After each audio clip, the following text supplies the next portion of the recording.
From HASSELL, an award-winning architecture and design practice, this is HASSELL Talks. I'm Alex Smith. I'm a principal at HASSELL, predominantly based in the Melbourne studio. In case you hear any sort of coos or cries in the background, I am recording this on the bed with my 7-week-old little baby girl, Clover.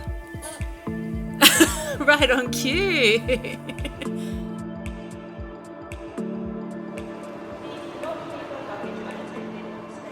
I started catching the train to school when I was 10 years old, and the sort of preparation that my parents gave me to undertake that big transition in my life made me feel like, you know, a train was not necessarily a safe place to be as a woman. You had to kind of keep your wits about you and, you know, always sort of notice who's around you. Position yourself near, you know, people that you feel are safe, places that you feel visible and seen, not sort of hidden. And, you know, think about not just when you're at the train, but the journey to the train and from the train. It took me a really long time to feel comfortable catching a train at night time, for example, and even then you sort of work out little methods to keep yourself safe, you know, holding your keys in your hand, for example, having your phone ready to call someone, or even faking a phone call at times. It's not always an enjoyable experience getting from A to B. One of the people who's been looking closely at this topic and researching it for a number of years is the Associate Professor and Director of Monash University's XYX Lab, Nicole Kalms. We're a team of researchers that explore gender-sensitive design practices, and our research operates at the intersection of gender and identity and urban space and advocacy. XYX Lab understand that more often than not, the built environment is not designed with women and girls in mind. We live in a world that is not equal, and that gender bias and inequality affects the built environment. These forms of gender-based biases really affect the way we find our place in the world. They lead to messages that are both subtle but also not very subtle, that we don't belong in public space, particularly if you're a woman. They can often lead to women and gender diverse people being very vigilant about the way they occupy public spaces, so thinking very carefully about where they will and won't go. And often that means that they are always on guard, which is incredibly exhausting and requires a lot of emotional work. We find that there's a lack of agency for women and girls and gender diverse people, which means they can't actually influence public space. So this all becomes a huge kind of cycle. And, you know, we couple that with the fact that the built environment as a profession and policy making and politics as a system is dominated by men. And we kind of have a pretty biased and unequal environment that we're operating in. So gender sensitive design is a way of thinking about that more carefully and kind of speaking to some of those challenges and indeed designing against those challenges.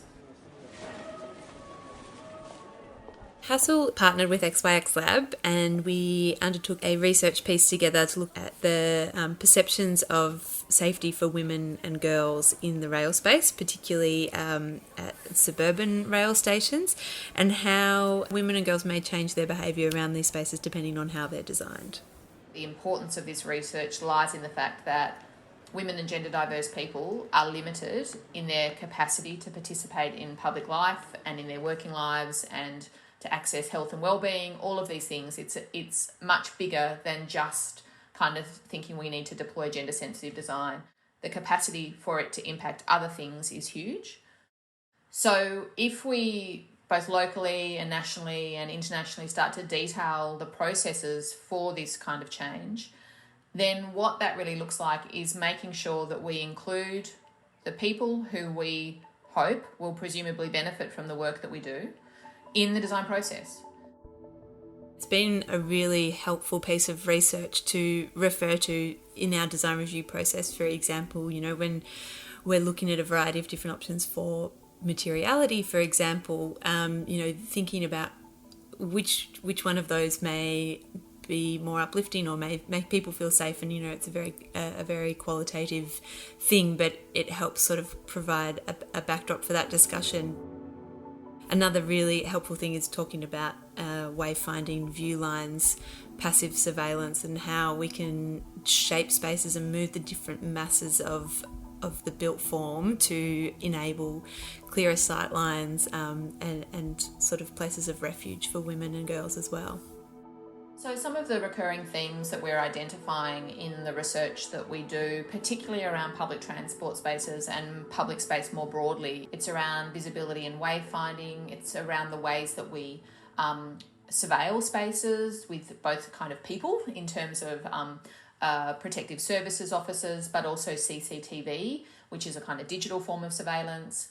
We have a lot of research around toilets and materiality and lighting. So lighting, and particularly poor lighting, really dominates the research that we do time and again. And it's a very standard reason that women and gender diverse people give for feeling unsafe and being unsafe in public places. And this is across public transport and public spaces more broadly. What we're talking about when we're thinking about poor lighting is poorly designed lighting systems with lights that are too bright or spaced too far apart. And surprisingly, there's often discussions around overlighting, so lights that are just really, really, really too bright or spotlighting particular aspects of public spaces. So what we know when we think about lighting is that good lighting can really support women's feelings of safety, particularly when they're using spaces obviously after dark, but also at dusk and dawn, so these kind of liminal hours. The research, it really challenged us as designers, but also challenges the sort of stakeholders and rail operators and the government supporting these spaces to really look at how the sort of the standards and rules and regulations that shape these spaces, how they impact these experiences of women and girls. We're really kind of thinking very carefully about how we can start to prioritise this environmental aspect for women and gender diverse people, because it really is such a huge factor in the ways that they're orientating themselves, navigating public spaces, but also about the ways they just feel about being in public spaces. Light is at very particular levels for CCTV surveillance, and then what you've kind of got is a very overlit space where women can feel like kind of lit up like a Christmas tree, if you like. There's a huge set of specification and legislation around lighting, but this one-size-fit-all approach really restricts designers to be able to kind of engage in a nuanced way with things like layered lighting and integrating lighting that might really shape women's perceptions of safety. The study that was done by XYX Lab was great because it challenges some of the common thoughts and perceptions that are out there about what safety actually means and helps to improve that outcome by designing for gender-specific requirements. That's Chris Lambourne. He's a principal at HASSELL. He's been involved in transport design for over 20 years and was closely involved in the research work with XYX Lab. There's technical requirements and standards for a project that the project needs to meet, and they're critical to make sure the station functions and operates safely for staff and users. But the standards can sometimes constrain designers and builders.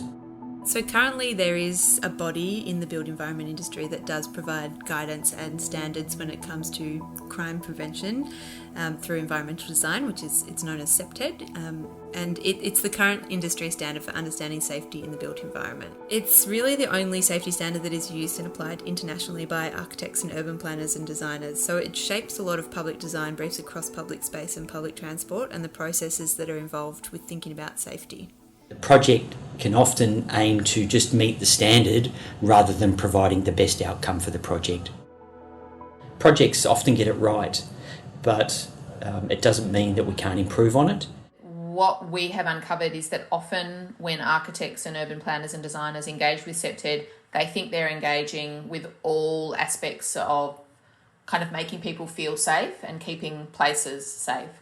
And it may be a kind of good baseline, but certainly it's not gender sensitive and it doesn't acknowledge women's experiences of public space and public transport, and that they're very, very different to men. And we could go further to say that it doesn't acknowledge other intersectional factors, so aspects of age or ability, sexuality, ethnicity, ability, etc. So there's a whole lot of things that are kind of missing from that rubric of thinking about what safety might mean.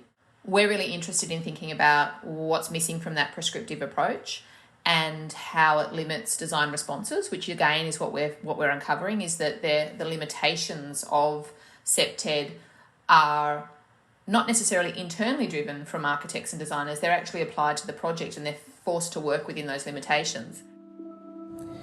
So the more that we can do these types of research pieces, the more we talk about it and the more we learn, and then we keep improving the outcome. And gender-specific design is becoming really important to accommodate all the different users on the network.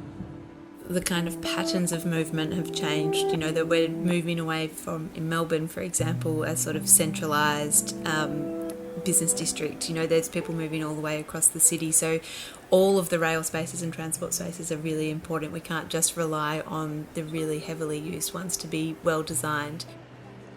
I think that what we're starting to see is that previously some of the conversations that we were trying to have in this space were kind of sidelined by a lack of data or a lack of evidence, and really the XYX Lab has been working very carefully to make the data, to build the evidence so it's inarguable, so we can speak the same language as the policymakers and politicians and heads of design practices, because we need to work out the leverage and show them why they should care.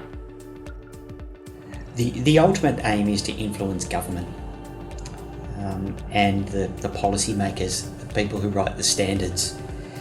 That's really where the change needs to come, and it's not suggesting there's a holistic change to the standards, but making sure that we capture the knowledge, they help influence and update the standards.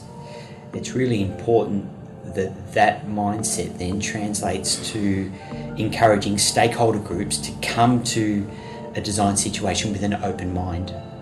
The aim here is to achieve the best outcome, not just to tick a box to achieve the standard.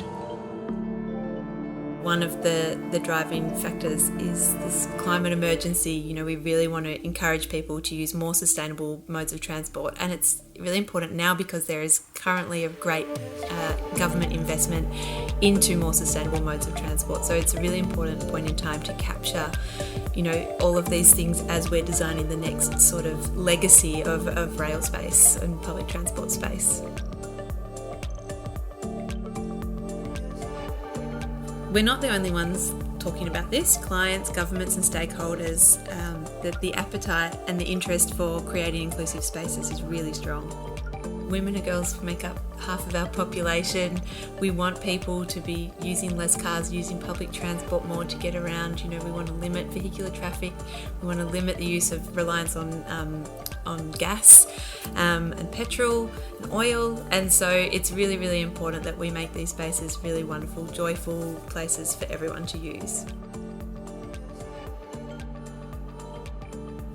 Thank you to our guests for their generous insights and contributions, and thank you to you, our listeners. Please do keep an eye out for more episodes coming your way soon. And don't forget you can find out more about our work and insights at HASSELLstudio.com.